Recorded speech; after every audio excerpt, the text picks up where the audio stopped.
व्यायाम श्रुत भक्ति काय उत्सर्गम करोगे 9 बार रंगोकार मंत्र।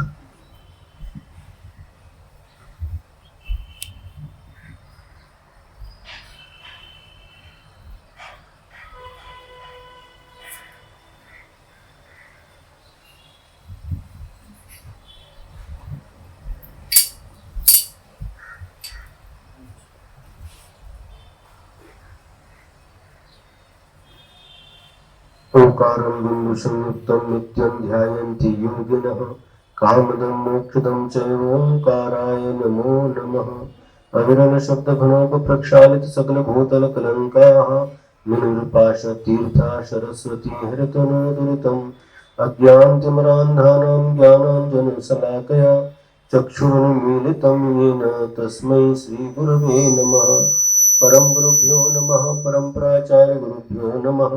सकल कलशबंधुंसकं श्रेयसां परिवर्धकं धर्म संबंधकं भवजीव मनः प्रतिबोधकारकम् इदं शास्त्रं श्री योगसारनां ध्येयम् अस्य मूल ग्रंथकर्तारः श्री सर्वज्ञ देवाः तदुत्तर ग्रंथकर्तारः श्री गणधर देवाः प्रतिगणधर देवाः तेषां वचोनुसार श्रीमद् आचार्य प्रवर श्री योगीन्द्र देवैः विरचितं मंगलम भगवान वीरो मंगलम गौतमो मुनि मंगलम कुंद कुंदार्यो जैन धर्मोस्तु मंगलम सर्वमंगल मांगल्यम सर्वकल्याणकारकं प्रधानं सर्वधर्माणां जैनं जयतु शासनं जैनं जयतु शासनं कोटिशतं द्वादशैव कोट्यो लक्षाणि शीतित्रदिगानि चैव पञ्चाशदष्टौजसहस्रसङ्ख्या मेतच्छ्रुतं पञ्चपदं नमामि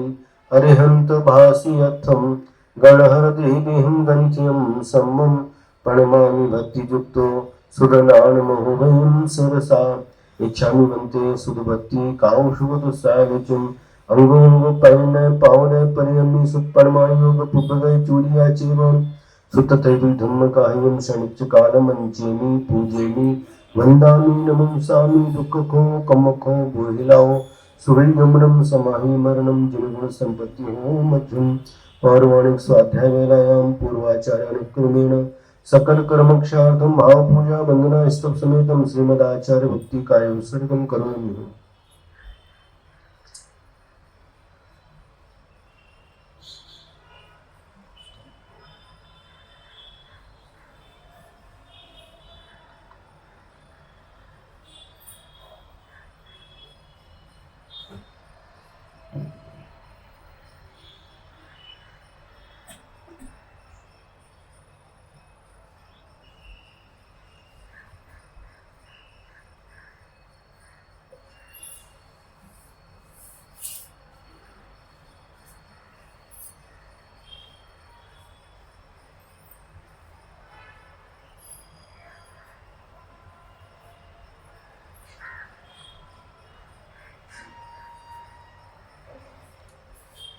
श्रुतजलधि पारगेभ्यः सुपरमतिविभावना पदुमतिभ्यः सुचरिततपोनिधिभ्यो नमो गुरुभ्यो गुणगुरुभ्यः शक्तिसुगुणसमग्रे पञ्चव्याचारकरणसन्दर्शे शिष्यानुग्रह कुशले धम्मैर्येषया वन्दे गुरुवत्यसंयमेन तरन्ति संसारसागरं घोरं छिन्नन्त्यर्थकं जम्मन्मरणं न पावयन्ति ये नित्यं व्रतमन्त्र होम निरता ध्यानाग्निहोत्राकुलाः सत्कर्माभिरतास्तपोधनधनाः साधुक्रियाः साधव शीलप्रावरणागुणप्रहरणाश्चन्द्रार्कतेजोदिकाः मोक्षद्वारकपाटपाटनभटाः प्रीणन्तु मां साधव गुरवः पान्तु नो नित्यं ज्ञानदर्शननायकाः चारित्राणो गंभीरा मोक्षमार्गोपदेशकाः इच्छामि वन्ते आयुर्भक्ति काउशोतुस्सानित्यं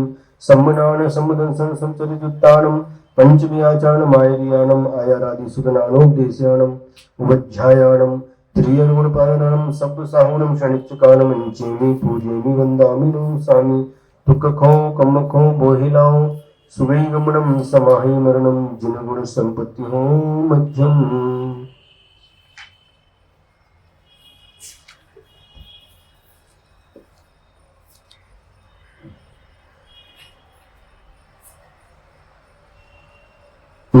निर्मल झाण परिठया कम्म कलंक डहेबी अप्पालद्धौ जेन परु ते परमपनवेबी ते परमपनवेबी।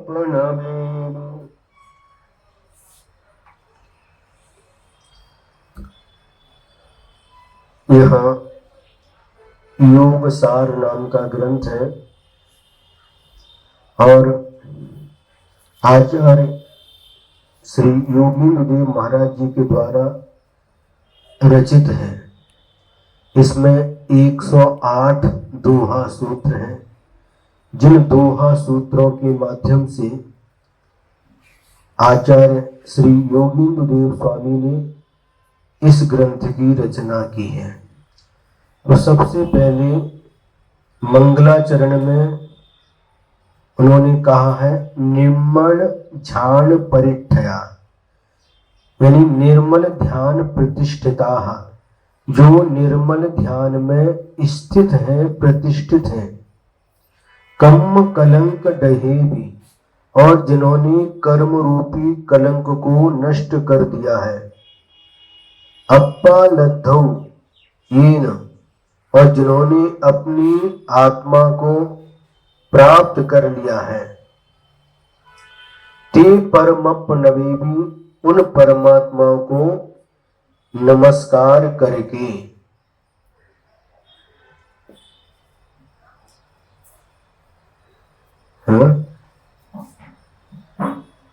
जो निर्मल ध्यान में प्रतिष्ठित है, जिन्होंने कर्म रूपी कलंक को नष्ट कर दिया है और परमात्म पद को प्राप्त कर लिया है, उन परमात्माओं को नमस्कार करके। घाई चौक क्यों बिलो नंत चौक पदिठो तहजन इंदह पैन बिबी अखमि कब्बु सुइठो। घाति चतुष्कस्य कृतः विलयः अनंत चतुष्कं प्रदर्शितम् तस्य जिनेन्द्रस्य पादौ नत्वा आख्यामि काव्यं सुदिष्टम्। जिन्होंने घाई चौक क्यों बिलो, जिन्होंने 4 घातिया कर्मों का नाश करके नंत चौक पदिठ अनंत चतुष्टय को प्रकट कर लिया है। तो जिनेन्द्रौ पैनबिबी, ऐसे जिनेन्द्र भगवान के चरणों में नमस्कार करके। अखमि कब्बु सुइठु, मैं यहाँ अभीष्ट इस काव्य को कहता हूं। क्या जब कोई कार्य प्रारंभ किया जाता है तो उस कार्य के प्रारंभ में मंगलाचरण किया जाता है, ताकि वह कार्य निर्विघ्न संपन्न हो। उसको उधर रख दो, उधर रख। कोई उस कार्य में विघ्न न आए। किसी भी कार्य के प्रारंभ में पंच परमेष्ठी 24 तीर्थंकर अथवा किसी एक तीर्थंकर, उनको इष्ट देवता मान करके नमस्कार किया जाता है और उसी का नाम मंगलाचरण है। हमारा जो कार्य है वह निर्विघ्न सानंद संपन्न हो, उसमें किसी प्रकार का विघ्न नहीं आए, इसलिए मंगलाचरण किया जाता है। यहाँ पर आचार्य श्री योगीन्द्रदेव महाराज ने अरिहंत भगवान को मंगलाचरण के रूप में नमस्कार किया है। क्या? और उनके विशेषण बतलाए हैं कि जो निर्मल ध्यान में स्थित है, जिन्होंने कर्म रूपी कलंक को नष्ट कर दिया है, 4 घातिया कर्मों का नाश करके जिन्होंने अनंत चतुष्टय को प्रकट किया है। 4 घातिया कर्म कौन कौन से हैं? ज्ञानावरणी, दर्शनावरणी, मोहनी और अंतराय। ये 4 घातिया कर्म कहलाते हैं। इन 4 घातिया कर्मों का नाश करने के बाद में अनंत चतुष्टय की प्राप्ति होती है। ज्ञानावरणी कर्म के नाश से अनंत ज्ञान, दर्शनावरणी कर्म की क्षय से अनंत दर्शन और मोहनी कर्म की क्षय से अनंत क्या? अनंत सुख। और अंतराय कर्म के नाश से अनंत वीर्य प्रकट होता है। 4 घातिया कर्मों का नाश करके जिन्होंने अनंत चतुष्टय को प्राप्त कर लिया है, उन जिनेंद्र भगवान के चरणों में नमस्कार करके मैं इस अभीष्ट काव्य को कहता हूं, ऐसी आचार्य महाराज ने प्रतिज्ञा की है। संसार भय भीयः मोक्ष लालसया अप्पा संबोहन कयई कै दोहा एकम नाह। क्या कह रहे? संसारस्य भय भीता नाम, जो संसार से भयभीत है,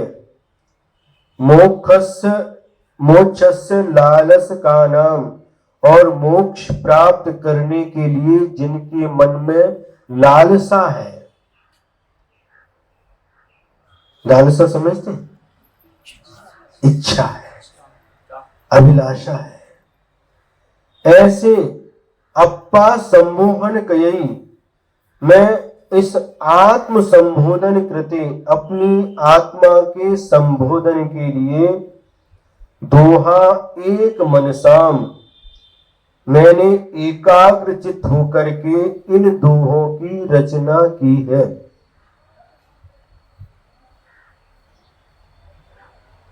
अब कोई कार्य करते हैं तो उसके पीछे कोई ना कोई प्रयोजन अवश्य रहता है।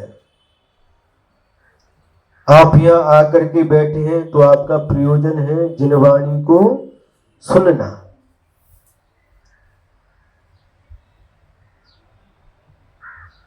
आप भगवान के मंदिर में आते हैं तो आपका प्रयोजन रहता है भगवान का दर्शन करना, पूजन करना। तो कोई ना कोई प्रयोजन अवश्य रहता है। तो यहां पर कह रहे हैं हमारा प्रयोजन क्या है? आत्म संबोधन कृते, अपनी आत्मा के संबोधन के लिए मैंने कैसे एकाग्रचित्त होकर के इन दोहों की रचना की है, अथवा इन दोहों की रचना करता हूं। दूसरों को संबोधन तो बाद में मिलेगा, लेकिन पहले अपने संबोधन के लिए मैंने इन दोहों की रचना की है। यह इस ग्रंथ के रचना का उद्देश्य है। अपभ्रंश भाषा है। अपभ्रंश भाषा आप लोगों को तो समझ में नहीं आएगी, लेकिन उसका अर्थ अवश्य आपको समझ में आएगा। हम प्रयास करेंगे कि सरल से सरल भाषा में आप लोगों को इसका अर्थ समझ में आए और आपको अच्छी तरह से वह आत्मसात हो सके। तो पहले इन्होंने क्या कहा? जो संसार से भयभीत है।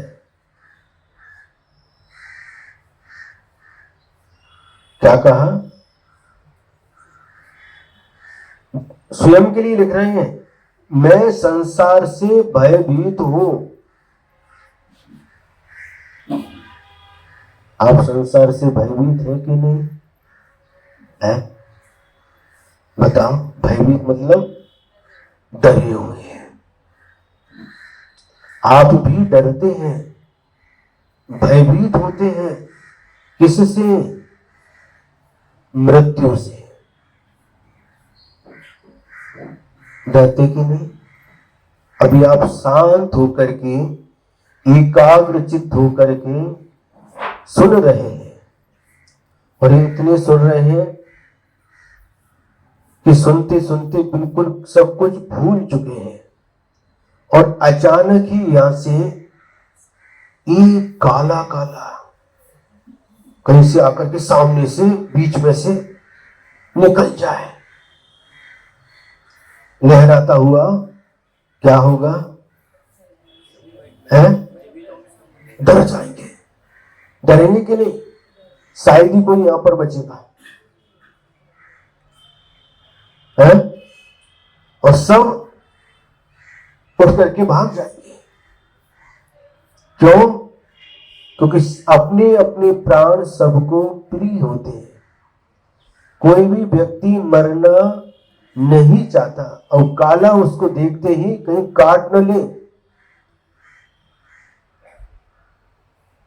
ऐसा भय मन में उत्पन्न होगा, और यहां से 9-2-11 हो जाएंगे। क्योंकि मृत्यु से प्रत्येक प्राणी डरता है। विभेति मृत्यु, मृत्यु से डर लगता है, लेकिन फिर भी बच नहीं सकते। आयु क्षयेण मरणम, आयु कर्म का क्षय होते ही मरण हो जाता है। भगवान भी मृत्यु से बच नहीं सके, भगवान की भी मौत हुई, भगवान का भी मरण हुआ। जितने भी अरिहंत भगवान हैं, तीर्थंकर भगवान हैं, उनका भी मरण हुआ। जिस समय आयु कर्म नाश को प्राप्त हो जाता है, उसी समय श्वास रुक जाती है, और जिसे हम मरण कहते हैं। जब भगवान की भी आयु समाप्त हो गई, भगवान महावीर स्वामी 72 वर्ष की आयु लेकर के आए थे। 72 वर्ष पूर्ण होते ही उनका भी मरण हो गया। लेकिन मरण होने के बाद उनका जन्म नहीं हुआ।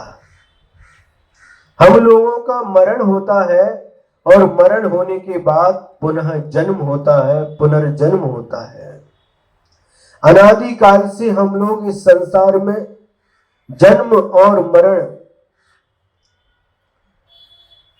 करते आए हैं। अनंतों बार हमने जन्म धारण किया, और अनंतों बार हमारा मरण हुआ है। हमारा मरण जन्म के लिए कारण बनता है, और जन्म मरण के लिए होता है। लेकिन भगवान का जो मरण हुआ वह अंतिम मरण हुआ। भगवान का जन्म नहीं हुआ, मरण होने के बाद पुनः जन्म नहीं हुआ, और पुनः जब जन्म नहीं है तो मरण भी नहीं। मरण 5 प्रकार के होते हैं। मूलाचार में 17 प्रकार के मरणों का उल्लेख किया है, जिसमें से 5 मरण मुख्य हैं। बाल बाल मरण, बाल मरण, बाल पंडित मरण, पंडित मरण, और पंडित पंडित मरण। सबसे पहले जो बाल बाल मरण है, वह मिथ्या दृष्टि जीव को होता है। एक इंद्री से लेकर के असंगी पंचेंद्री तक के जितने भी जीव होते हैं, वह नियम से मिथ्या दृष्टि ही होते हैं, और उनका मरण बाल बाल मरण ही होता है। जो संगी पंचेंद्री है, चारों गतियों के, मनुष्य गति, देव गति, नरक गति और त्रिंज गति, इनकी जितने भी, इन गतियों में जितने भी मिथ्या दृष्टि जीव है, मिथ्यात्व के साथ मरण करते हैं, उनका भी वह मरण बाल बाल मरण कहलाता है। और सम्यक दृष्टि जीव का जो मरण होता है, उसे बाल मरण कहते हैं।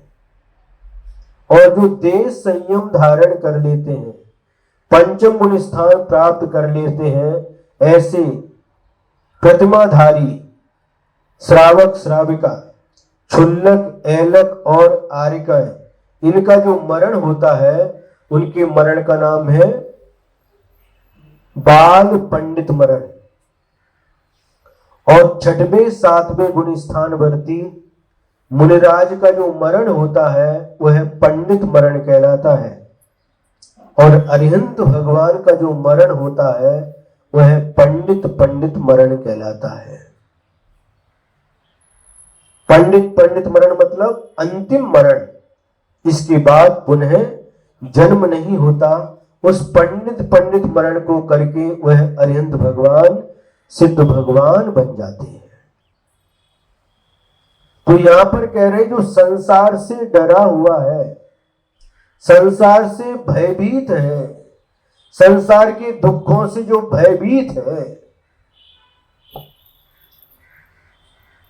संसार से एक बार भय उत्पन्न हो जाए, संसार के दुखों से एक बार भय उत्पन्न हो जाए, फिर संसार में रहने की इच्छा समाप्त हो जाती है।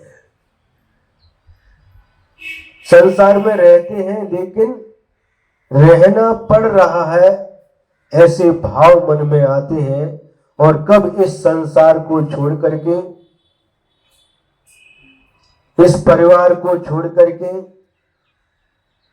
जो कुछ जोड़ा है उस सबको छोड़ करके मैं रत्नत्रय की आराधना करूं, मैं दिगंबर मुनि बन करके आत्म साधना करूं, ऐसा भाव मन में बार बार उत्पन्न होता है।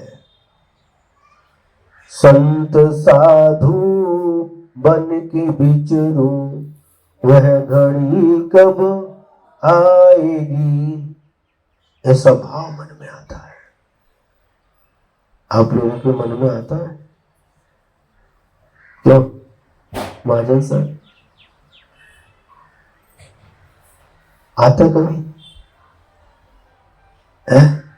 किसी के मन में नहीं आता कि जब तक संसार से भयभीत नहीं होता, संसार के दुखों से जब तक डरता नहीं है, तब तक इस प्रकार का भाव मन में उत्पन्न नहीं होता।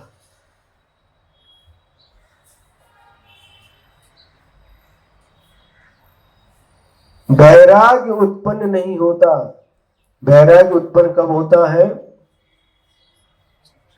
वैराग्य प्राप्त करने के लिए क्या करना चाहिए? तत्वार्थ सूत्र में आचार्य श्री उमा स्वामी महाराज जी ने एक सूत्र लिखा है। कौन सा सूत्र है? हाँ, पूरा सूत्र बोलो। ये तो आधा सूत्र हो गया, संवेग वैराग्य। तुम इसके आगे का बोलो। जगत काय स्वभाव व संवेग वैराग्यार्थम। जगत माने संसार और काय माने शरीर, इनके स्वरूप का विचार करने से, चिंतन करने से संवेग और वैराग्य उत्पन्न होता है। वैराग्य उत्पन्न हो जाता है तो फिर वह व्यक्ति संसार में रहना नहीं चाहता, संसार से मुक्ति चाहता है और उस मुक्ति को प्राप्त करने के लिए साधना करता है। जिन्होंने साधना करके इस मार्ग पर चलने का जो पुरुषार्थ कर रहे हैं, इस मार्ग पर चल रहे हैं, उन गुरु महाराज के चरणों में आकर के वह भव्य आत्मा गुरु महाराज के चरणों में समर्पित होकर के रत्नत्रय की याचना करता है, दीक्षा की मांग करता है। और गुरु महाराज उस भव्य जीव की परीक्षा करके उनको दीक्षा दे करके रत्नत्रय का दान देते हैं। और रत्नत्रय की आराधना करते करते वह भव्य आत्मा एक समय ऐसा आता है कि वह भी मोक्ष को प्राप्त कर लेता है। संसार के दुखों से हमेशा के लिए उसको मुक्ति प्राप्त हो जाती है। आचार्य कुंद स्वामी ने भी लिखा, यदि तुम संसार के दुखों से मुक्ति चाहते हो तो श्रावण को अंगीकार करो, रत्नत्रय को धारण करो, क्योंकि रत्नत्रय धारण किए बिना कभी भी संसार के दुखों से मुक्ति नहीं मिल सकती। जिन्होंने भी संसार के दुखों से मुक्ति प्राप्त की है, उन्होंने सबसे पहले यही कार्य किया है, रत्नत्रय को धारण किया है।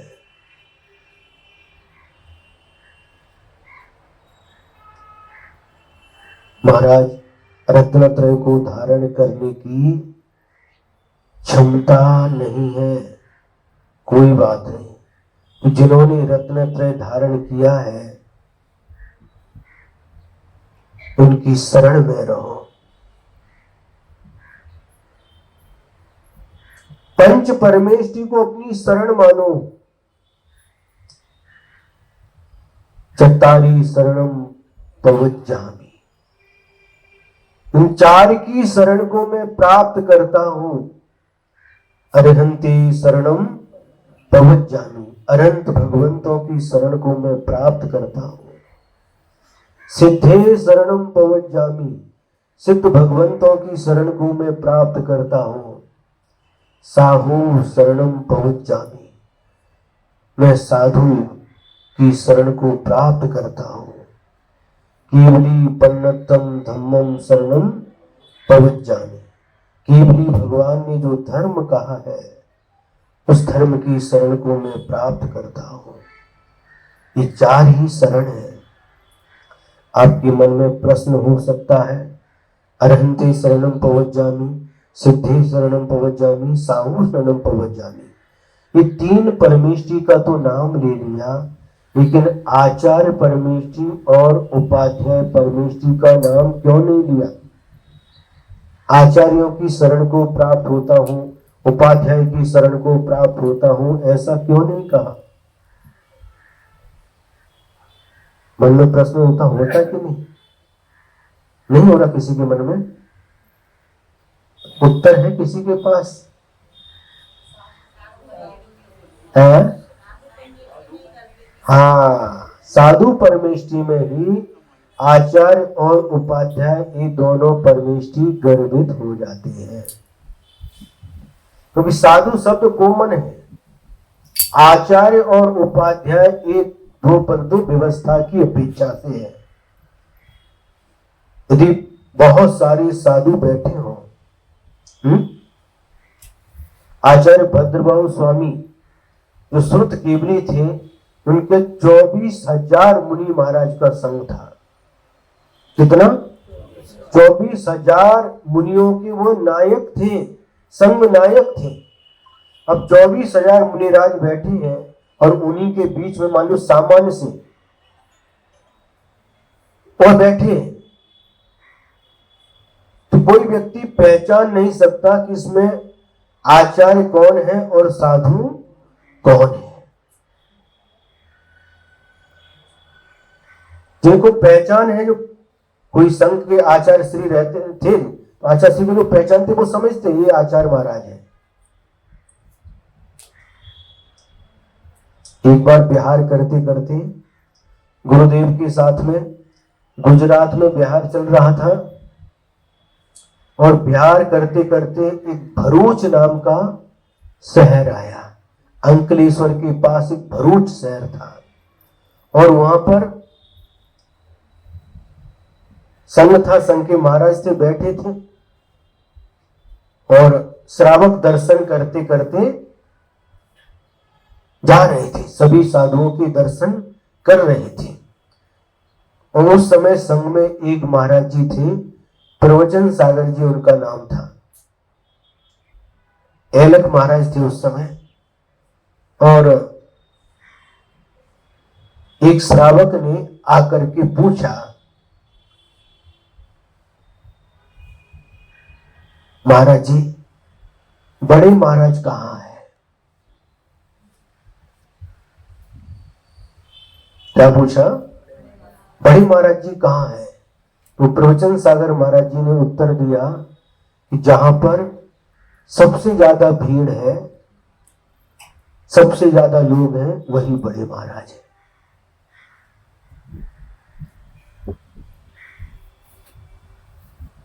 क्या उत्तर दिया? जहां पर सबसे ज्यादा लोग हैं, सबसे ज्यादा भीड़ दिख रही है आपको, जिन महाराज के पास वही बड़े महाराज है। तो वह व्यक्ति जाकर के सीधा चला गया और आचार्य श्री के दर्शन करके आ गया। तो ये जो दो पद है, आचार्य पद और उपाध्याय पद, ये व्यवस्था की अपेक्षा से है, साधु पद कॉमन है। क्या? साधु पद कॉमन है, साधु में सब समाहित हो जाते हैं।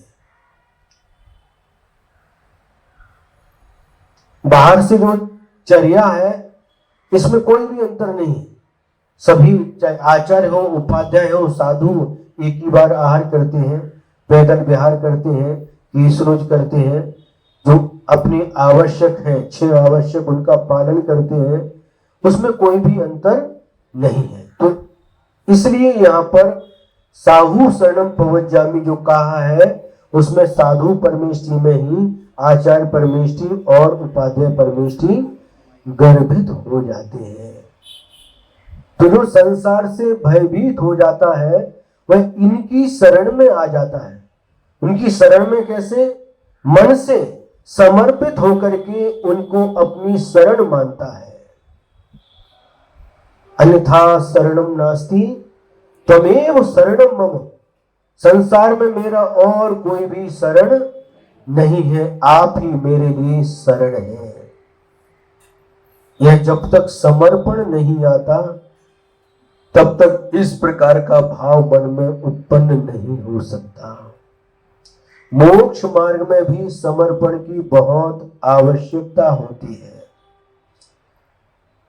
ऊपर ऊपर से नहीं, किंतु अंदर से जब भव्य आत्मा गुरु महाराज के चरणों में आत्मसमर्पण कर देता है, फिर उसके बाद उसकी सारी इच्छाएं, अपनी इच्छाओं को वह मार देता है, अपने मन को मार करके रखता है।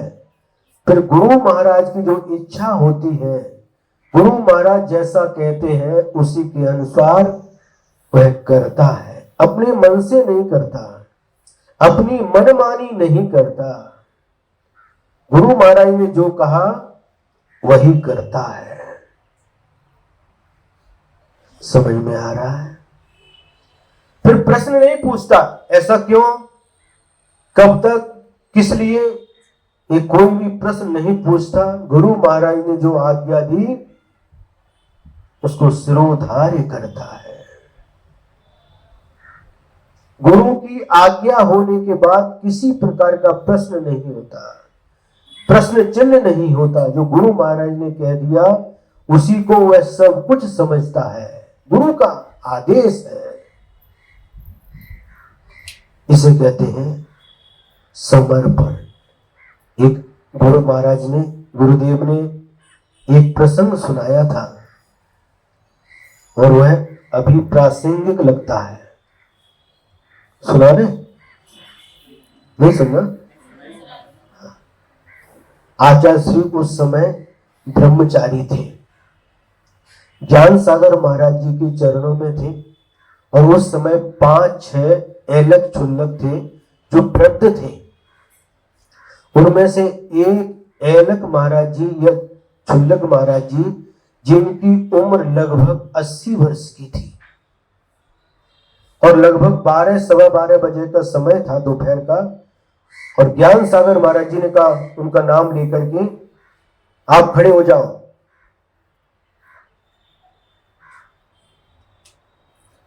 कुछ गलती हुई होगी तो गुरु महाराज बोले, ज्ञान सागर महाराज जी आप खड़े हो जाओ। खड़े हो गए। कितने बजे खड़े हो गए? 12 बजे खड़े हो गए। 12 से 1 बज गया, 2 बज गए, 3 बज गए, 4 बज गए, वह महाराज खड़े।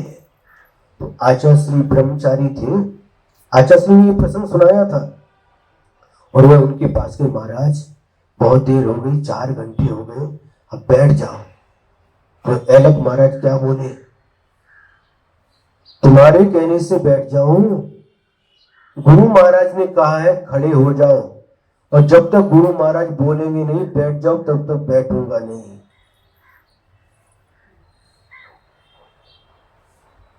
सुने?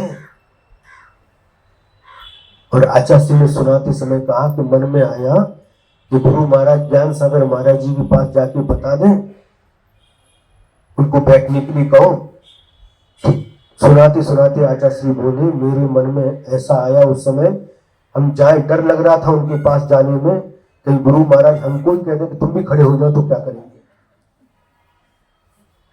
फिर आचार्य ने क्या किया, 5 बज गए, 5 घंटे हो गए। कोई जो ज्ञान सागर महाराज जी के जो नजदीकी के भक्त थे उनको कहा, एलक महाराज जी 12 बजे से खड़े हैं, 5 बजे चुप बजने को आए हैं, आप कुछ महाराज जी को बताओ। तो वो ज्ञान सागर महाराज जी के पास गए। वो एलक महाराज जी अभी तक खड़े हैं, 12 बजे से 5 घंटे हो गए। तो ज्ञान सागर महाराज जी आए, क्यों, ये कंधे भाग अभी तक खड़े हो, बैठ। हाँ महाराज, आपकी आज्ञा थी। अरे मैंने तो सिर्फ 1 घंटा सामयिक में खड़े होने के लिए कहा था। गुरुदेव, जिस समय आपने कहा था खड़े हो जाओ, उस समय आपने ये नहीं कहा था कि 1 घंटे के लिए, आपने तो सिर्फ कहा था खड़े हो जाओ। हाँ, बैठ जाओ। तो गुरु महाराज ने कहा तभी बैठे। कितनी उम्र, 80 के आसपास की उम्र थी। इसका नाम है समर्पण। गुरु ने जो कह दिया फिर कोई प्रश्न नहीं, कब तक खड़े होना, क्यों खड़े होना, किसने, कुछ नहीं। गुरु ने कह दिया मतलब कह दिया।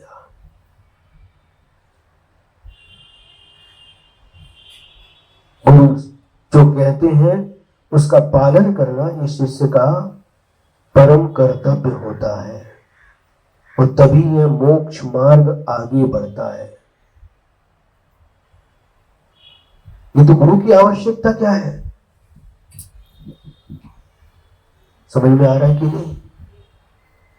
गुरु प्रत्यक्ष रहे या गुरु परोक्ष रहे, उनकी आज्ञा का पालन करना है। सामने गुरु जब सामने रहते हैं उस समय आज्ञा का पालन होता है, कभी भय से भी होता है। गुरु की आज्ञा है, डर, गुरु की आज्ञा का पालन नहीं किया तो गुरु महाराज नाराज हो जाएंगे, ऐसा भय से भी होता है। लेकिन जब गुरु महाराज सामने नहीं रहते, परोक्ष में रहते हैं, और उस समय भी प्रत्यक्ष के समान, गुरु अभी भी प्रत्यक्ष में ही है, ऐसा समझ करके गुरु की आज्ञा का जो पालन करता है वही शिष्य प्रशंसनीय होता है। गुरु धरती पर रहे अथवा गुरु महाराज की समाधि हो गई, फिर भी जो गुरु महाराज ने कहा था उसी का पालन करता है, अपनी मनमानी नहीं करता। गुरु चले गए, अब क्या है, चलो अपने मन से जब क्या करना वो करेंगे, नहीं। वो जो आदेश दे करके गए हैं उसी का पालन करते हुए आगे बढ़ना है। गुरु चले गए इसका मतलब ये नहीं है कि हम स्वच्छंद हो जाएं।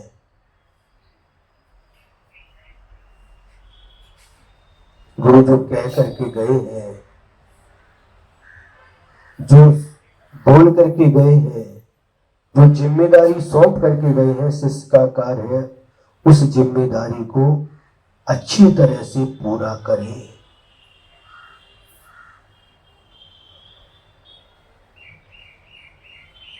गुरु की आज्ञा मोक्ष मार्ग में बहुत महत्वपूर्ण होती है। आचार्य ने एक हाइकू लिखा था, गुरु मार्ग में पीछे की हवा सम हमें चलाते। अर्थ समझ में आया। गुरु मार्ग में, ये जापानी छंद है, इसके 3 चरण होते हैं, पहले 5 अक्षर, दूसरे में 7 अक्षर और तीसरे में फिर 5 अक्षर। गुरु मार्ग में 5 अक्षर।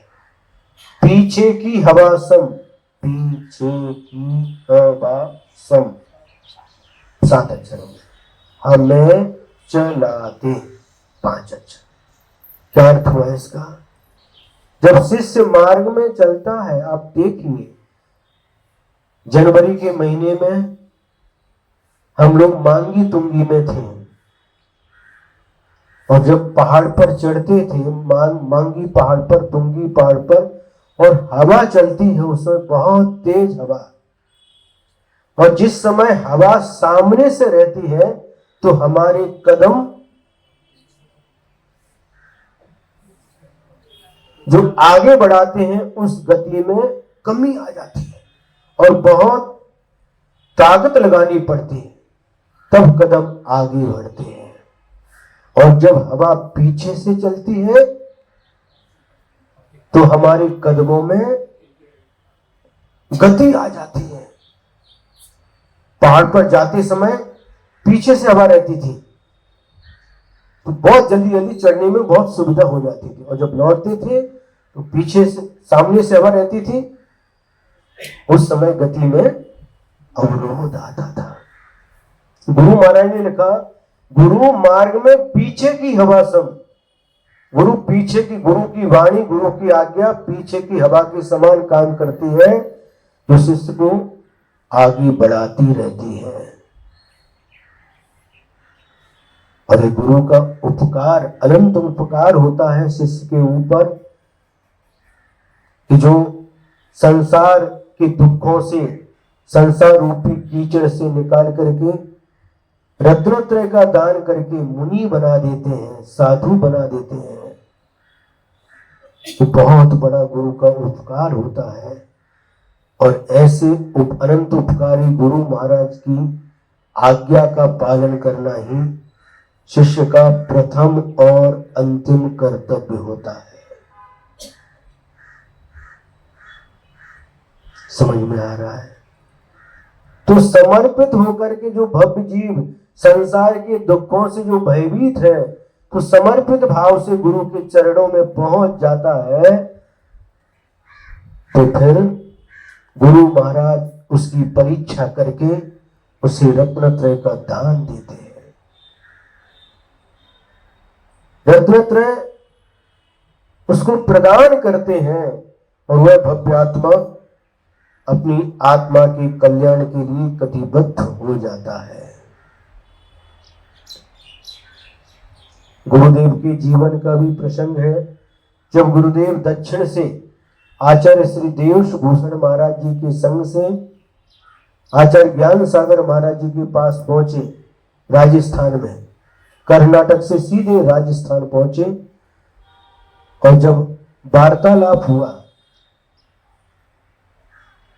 उन्होंने पूछा, ज्ञान सागर गुरु महाराज ने, आपका नाम क्या है? जी विद्याधर। क्यों आई हो? ज्ञान प्राप्त करने के लिए। ऐसे तो बहुत सारे विद्याधर आते हैं और ज्ञान प्राप्त करके विद्याधर की तरह उड़ करके चले जाते हैं। जब ये सुना आचार्य सिंह ने ब्रह्मचारी अवस्था में, गुरुदेव मैं जाने के लिए नहीं आया हूं। क्या कहा? मैं जाने के लिए नहीं आया हूं, मैं तो आपके चरणों में रमने के लिए आया हूं, हमेशा के लिए आया हूं। गुरुदेव ज्ञान सागर महाराज जी ने कहा, क्या विश्वास है। बहुत सारे लोग आते हैं, ज्ञान प्राप्त करते हैं और चले जाते हैं। क्या विश्वास है कि तुम लौट करके नहीं जाओगे? तो उसी समय आचार्य श्री ने कहा, गुरुदेव मैं आज से आजीवन वाहन का त्याग करता हूं। अब किसी भी वाहन में मैं नहीं बैठूंगा। अब मैं आपको छोड़ करके कहीं नहीं जाऊंगा। इसका नाम है समर्पण। आजीवन वाहन का त्याग कर दिया। सुन रहे हैं? और लगभग 1 वर्ष होने को आया, और ज्ञान सागर महाराज जी ने अपनी पीछे की जो पीछे थी उसके खोल करके पंख बिखेर दिए और पूछा, क्यों विद्याधर पीछे बनाते आता है? पहले कभी पीछी बनाई है? नहीं बनाई है, लेकिन बनाते हुए देखा है। तो पीछी बना सकते हो? हाँ, बना सकता हूँ। अपनी पीछे के पंख बिखेर दिए, उनको दे दिए, और उन्होंने, विद्याधर जी ने पीछी बना करके ला करके गुरु ज्ञान सागर महाराज जी के हाथ में दे दी। तो ज्ञान सागर महाराज जी ने पीछी को देखा, हाँ, और बोले, विद्याधर, अब तुम पीछी लेने लायक हो गए हो।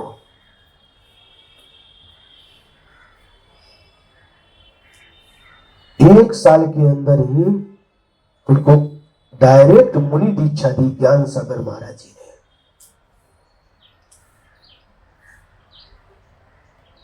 समझ में आ रहा है? जो व्यक्ति देव, शास्त्र, गुरु, पंच परमेष्टि के प्रति समर्पित हो जाता है और समर्पित होकर के जीवन जीता है, फिर उसके जीवन में पीछे देखने का, पीछे देखने का काम नहीं पड़ता।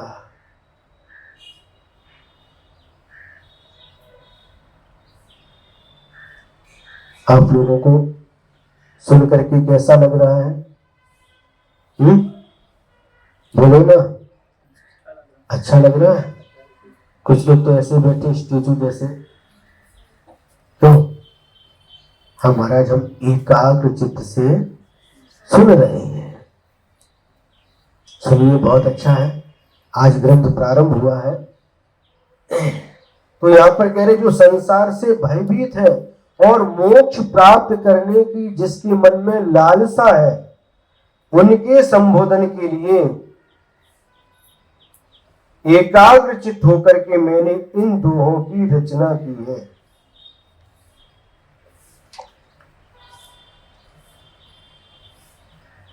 दोहा सूत्र नंबर 4। कालु अनाई अनाई जीव भव सायरु जी अनंतु मिच्छा दंसन मोहयो न विसु दुख जी पत्तु। काल अनादि, काल अनादि है, काल अनादि है, अनादि काल से। जीव अनादि, और जीव भी अनादि काल से है।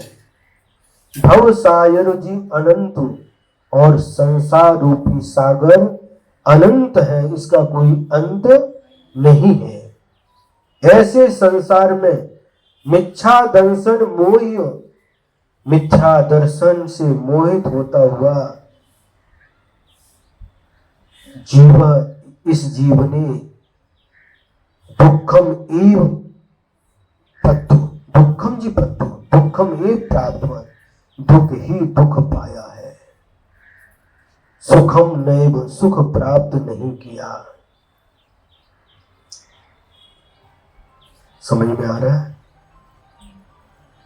काल अनादि काल, अनादि से है। काल कब से है? अनादि काल से। इसका कोई आदि नहीं है। वर्तमान काल तक का तो आदि है, लेकिन भूतकाल की हम दृष्टिपात करते हैं तो उस भूतकाल कहां से शुरू हुआ, इसका कोई आदि नहीं है। और भविष्य की ओर देखेंगे तो इसका अंत भी नहीं है। काल अनादि काल से है और अनंत काल तक रहने वाला है। और जीव अनादि, जीव भी अनादि से है। जीव का आदि कब हुआ बताओ? है पता ही नहीं। जब जीव का आदि हो तो पता चलेगा, इसका कोई आदि नहीं है।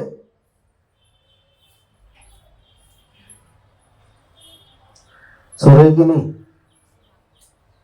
काल का आदि नहीं है और जीव का भी कोई आदि नहीं है, शुरुआत नहीं है। एक भक्त हमारे पास में आया, बहुत पुरानी बात है, 1999 की, इंदौर में चातुर्मास हुआ। है। और एक भक्त आ गया, केशव छुआ था, उस दिन उपवास था, बैठे थे, और उस भक्त ने बहुत सारे प्रश्न पूछे, वो नास्तिक जैसा था, और उसने एक प्रश्न पूछा, महाराज पहले तीर्थंकर कौन से, पहले भगवान कौन से? उनकी वर्तमान की अपेक्षा से आदिनाथ भगवान पहले तीर्थंकर है। उसके पहले भी 24 तीर्थंकर हुए, उसके पहले भी 24, उसके भी पहले 24। आप पहले भगवान का नाम बताओ। हमने कहा जब पहले भगवान हो तो पहले भगवान का नाम बताएं, तो ऐसा तो हो ही नहीं सकता। उसने कहा ऐसा हो ही नहीं सकता, कोई ना कोई तो आखिर पहले भगवान होंगे, अब पहले भगवान का नाम बताओ। हमने कहा इस व्यक्ति का जो प्रश्न है, सुनो, उसका उत्तर भी उसी प्रकार से देना चाहिए। फिर हमने पूछा तुम्हारे पिताजी का नाम क्या है? ये नाम है। उनके पिताजी का नाम ये, उनके पिताजी का नाम ये। आप पहले पिताजी का नाम बताओ। जो पहले पिताजी थे, सबसे पहले पिताजी जो थे उनका नाम बताओ, तो हम पहले भगवान का नाम बताते हैं।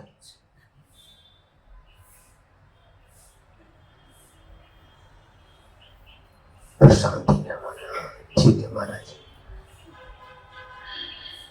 तो जीव अनादि है, हम भी अनादि काल से हैं, आप भी अनादि काल से हैं, संसार भी अनादि है और जीव भी अनादि है, और भव सागर अनंतु, संसार सागर अनंत है,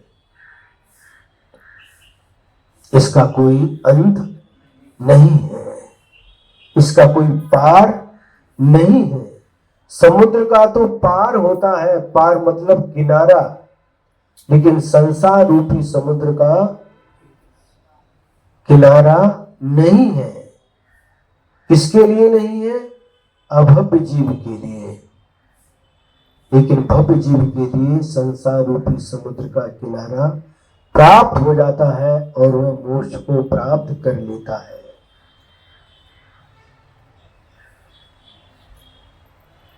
जितने भी सिद्ध भगवान बने हैं, उन्होंने संसार रूपी समुद्र के किनारे को प्राप्त कर लिया है, और हम लोग संसार रूपी समुद्र के बीच में बार बार डूबते आ रहे हैं।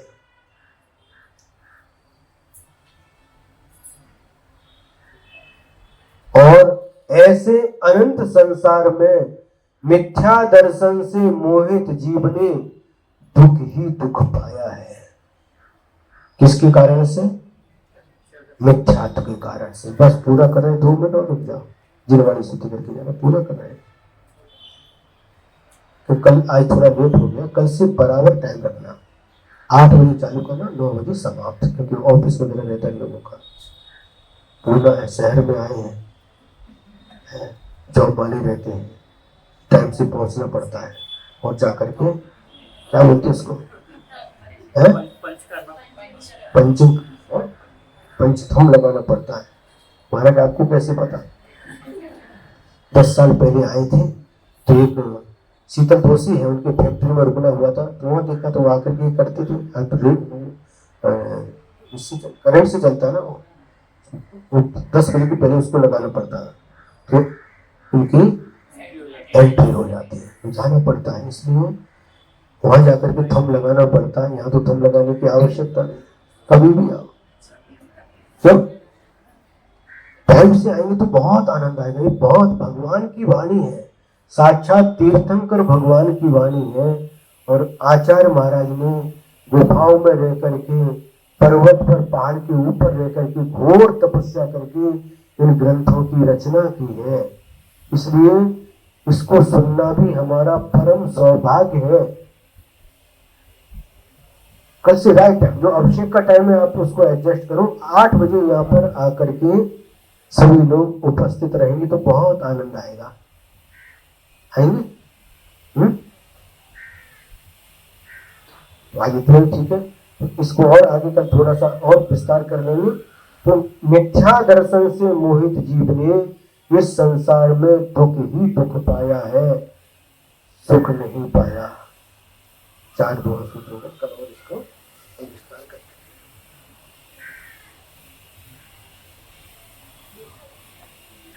जिनवानी स्तुति करेंगे। यदर्थ मात्रा पदवाक्यहीनं मया प्रमादादिर्किञ्चनोक्तं तन्मे क्षमित्वा विदधातु देवी सरस्वती केवलबोधिलब्धिं बोधि समाधि परिणाम शुद्धि स्वात्मोपलब्धि शिवसौख्य सिद्धि चिंतामणिं चिन्तित वस्तुदानि कौमन्यमानस्य ममास्तु देवी कौमन्यमानस्य ममास्तु देवी। द्वादशां जिनवानी माता की परम उपकारी परम पूज्य आचार्य गुरुवर श्री विद्यासागर जी महाराज की 9 बार नमोकार मंत्र।